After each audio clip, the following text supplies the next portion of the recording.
Why don't you just disappear? My stepdaughter said during a fight her mother joined in. We'd be better off without you. I didn't say anything. I had just packed my suitcases. This morning, my phone exploded with 13 missed calls.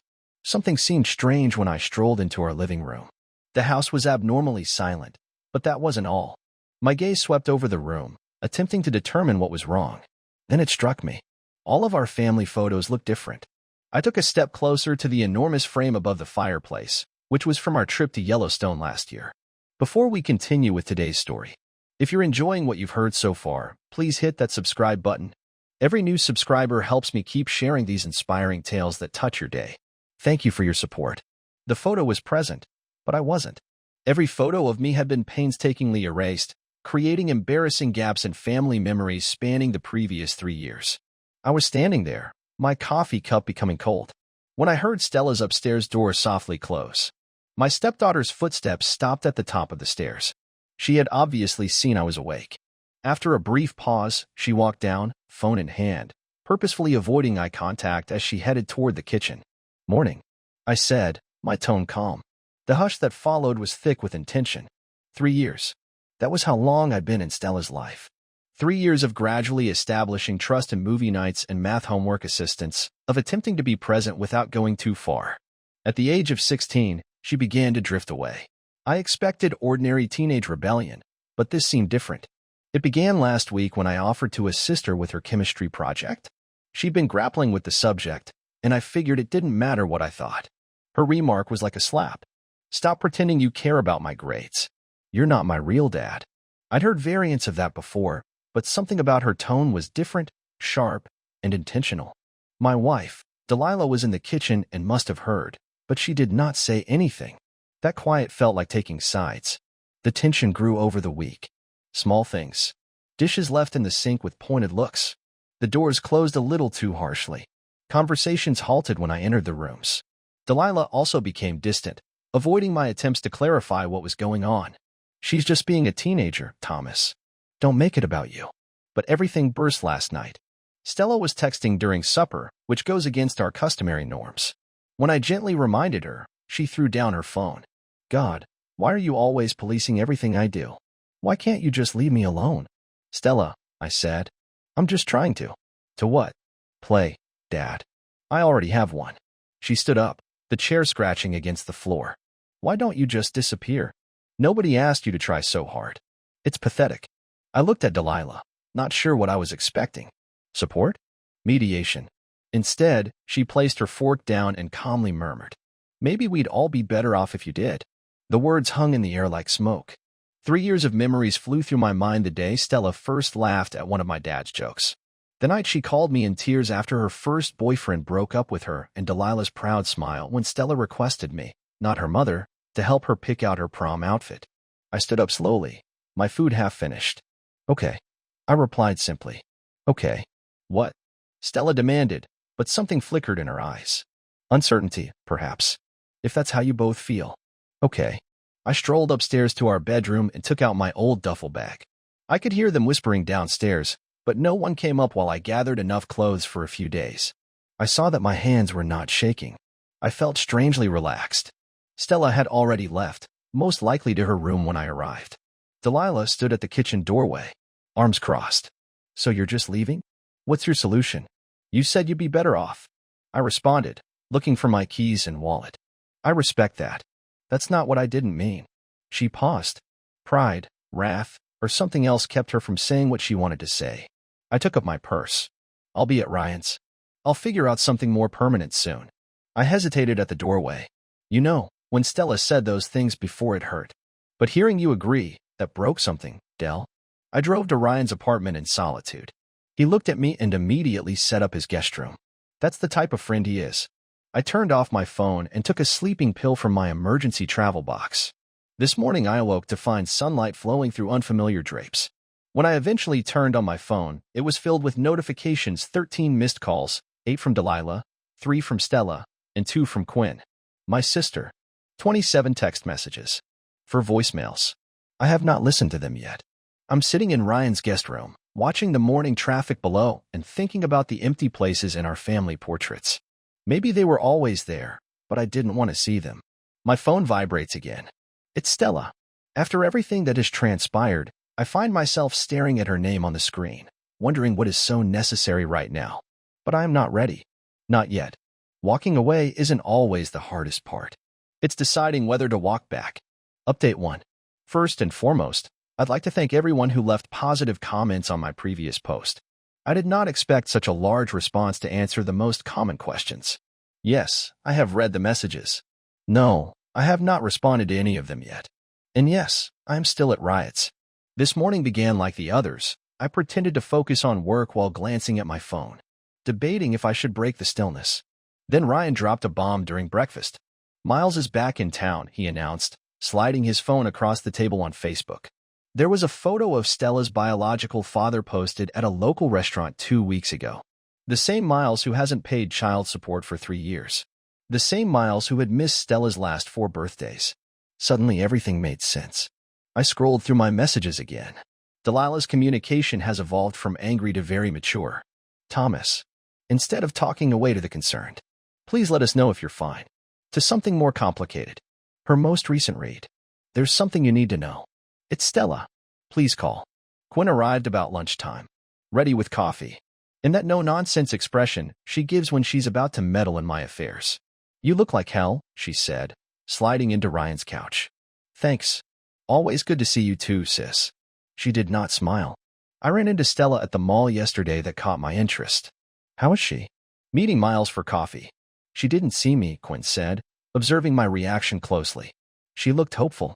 You know that look she gets like when she's trying not to get too excited about something? I understood exactly what she meant.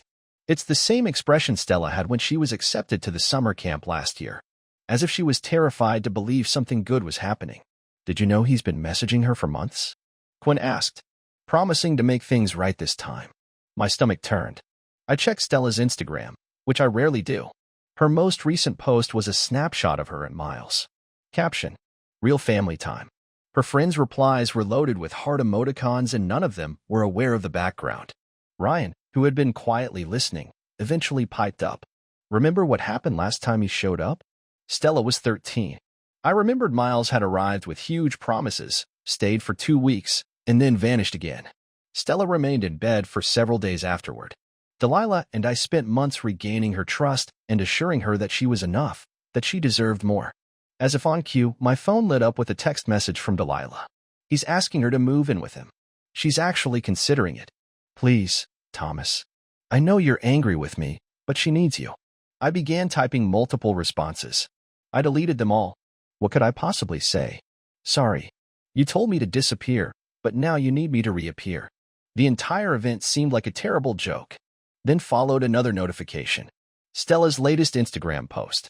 A photo of college brochures scattered across her bed. The headline reads, "Big change is coming.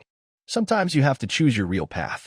Miles said those precise words 3 years ago, right before he traveled across the country to pursue his true passion and stopped returning Stella's calls. Quinn must have noticed something on my face. What are you thinking? I glanced at my phone or read Delilah's message. Then I quietly said, I'm thinking about the day I married Delilah. Remember what Stella said in her speech? How sometimes family find you when you're not looking for it. Quinn nodded. And now I sighed.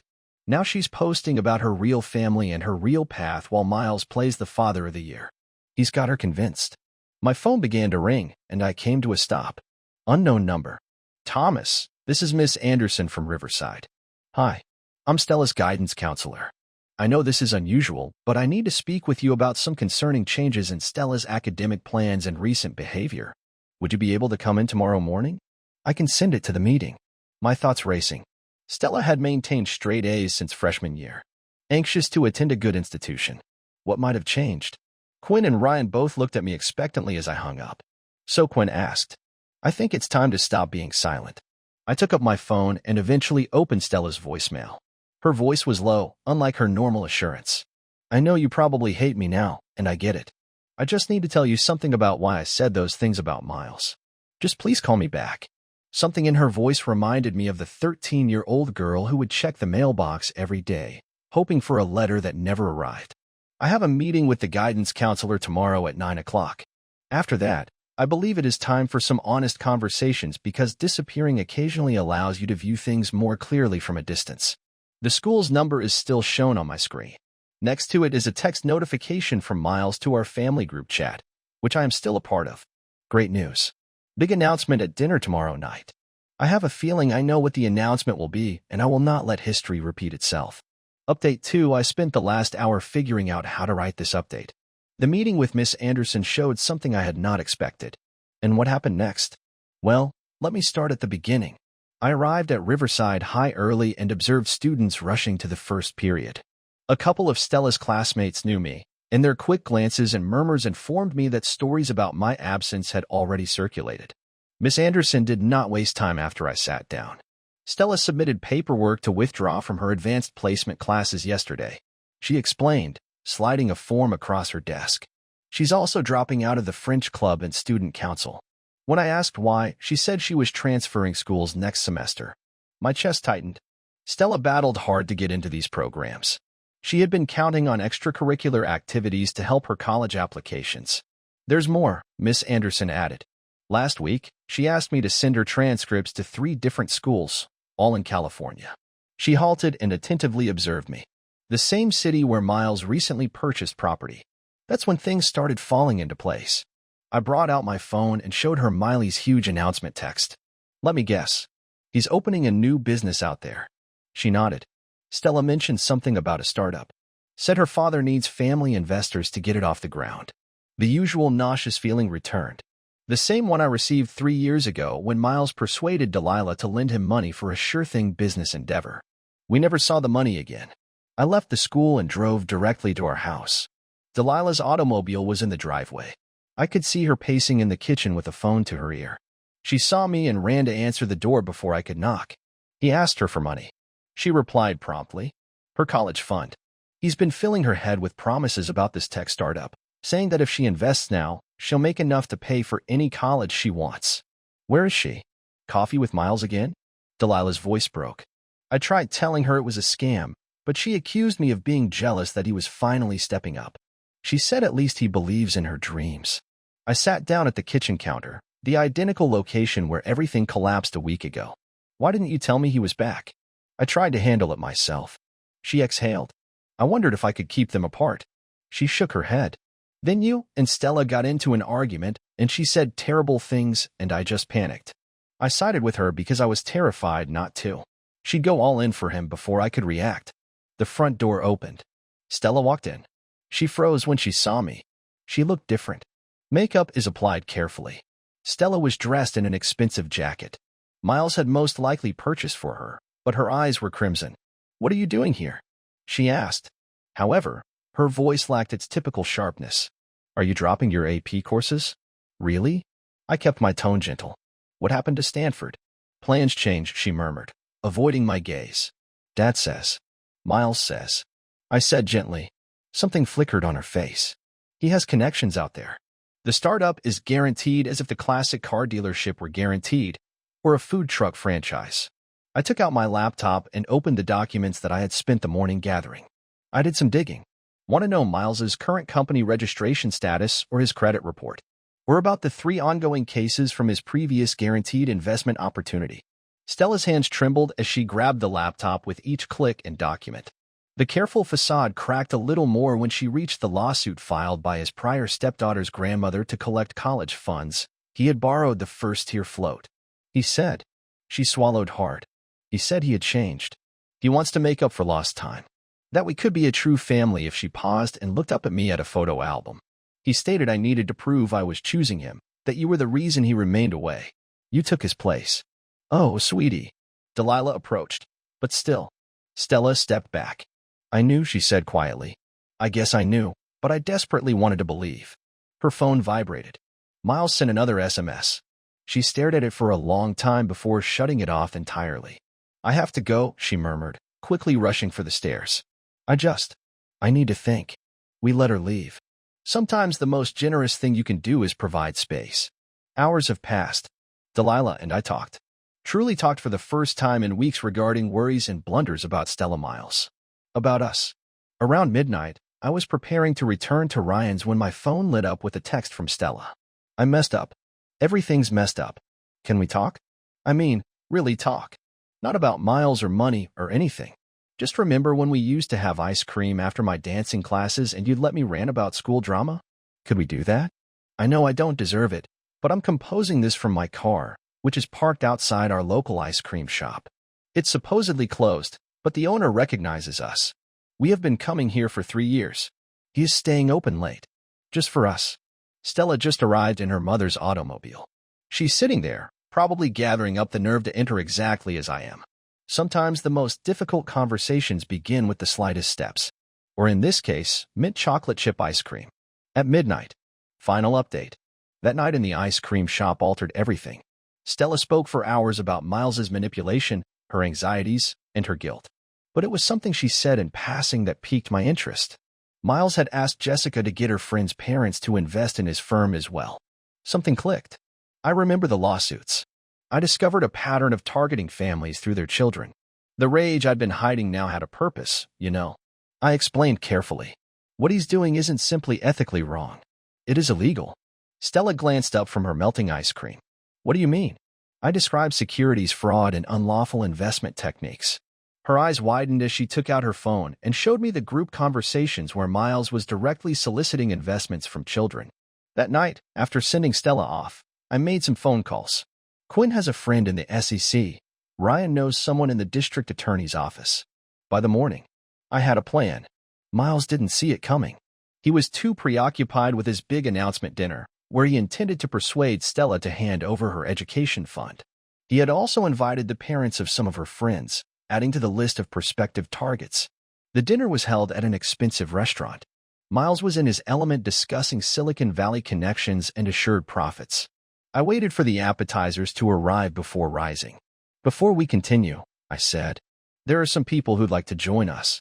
On cue, 2 federal agents and a state investigator entered. Miles's face changed from confident to confused to terrified in seconds. Miles was operating more than one fraud. It seems out. The detectives discovered 7 different fraudulent schemes in 3 jurisdictions. Every time he reconnected with Stella over the years, he would set up new victims. The classic automobile dealership that cost Delilah her funds was part of a broader scam scheme. The food truck franchise follows the same pattern. But here's the beautiful part. He'd gotten sloppy this time. He had documented everything in texts and emails to Stella, believing she would never turn against him. When she forwarded the messages to the investigators, his fate was sealed. Are the parents present at the dinner? They wore wires. Every promise like an illegal investment pitch was recorded. Miles tried to run, knocking over a waiter before sprinting for the door. He took 3 steps before being stopped by security. As they led him away, he gave Stella that manipulative puppy dog expression that she had fallen for so many times. This is all a misunderstanding, sweetie. Tell them I am your father. Stella stood up, shoulders straight. My father's right here, she said, taking my hand, and he just watched you get exactly what you deserve. The aftermath was intense. News coverage, victim statements. More families are coming forward. The investigators discovered over $2.3 million in stolen funds. Miles estimates 15 to 20 years. His startup consisted solely of a website and some stolen photos of a real tech company's office. But the true victory was not witnessing Miles's arrest. It was the brief moments that followed. Stella placed all of her photos with Miles in a box and donated them to the prosecution evidence, she said, with a hint of her old smile. She reapplied to her AP courses in light of the circumstances the school was understanding. Instead of being angry, her friend's parents formed a support group for families impacted by similar scams. Something good came from something bad. Stella asked me last night for help with her college essays. I have a pretty unique story now, she explained. How many people can write about bringing down their biological father's fraudulent empire? Delilah and I are in counseling. There is trust to rebuild and wounds to heal. But watching her meticulously place my photos back in the family albums and straighten each one expressed more than words could. Stella came down early this morning for breakfast. She carried an envelope with her. I found this in my room, she explained, passing it across the table. Miles asked me to send it last week. It is investment documentation for his startup. I figured you would want to add it to the evidence file. I stared at the envelope, then at her. Do you want to deliver it to the investigators together? She grinned, the genuine, unrestrained smile I had missed. Can we get ice cream afterward? Some may argue that the vengeance was excessively severe. Whatever happens, that family is still family. However, a real family does not strive to take your future. A real family will protect you, even if it means shielding you from other relatives. Miles's sentencing date is next month. Stella plans to read a victim impact statement. She spent weeks working on it, painstakingly rewriting each word. She requested me to review it yesterday. It needs a good ending. She went on something that shows I'm not just his victim anymore. I believe she's already found that ending. It's in the way she holds her head up right now. How she assists other children in identifying similar schemes in the college brochures on her desk. Her actual route was not the one Miles attempted to sell her. Moving on sometimes entails ensuring that the past does not harm others, and sometimes the finest retribution isn't simply watching someone face consequences. It is thriving despite them. We are having a family meal tonight, only the three of us. Stella's making her famous pasta sauce, which she learned while watching cooking videos with me during lockdown. Normal, boring, and wonderful things related to the family. Miles will have plenty of time to ponder about these things from his cell. Thank you for watching. If you haven't subscribed yet, please do so and hit the notification bell to stay updated with more shocking real-life stories happening around you.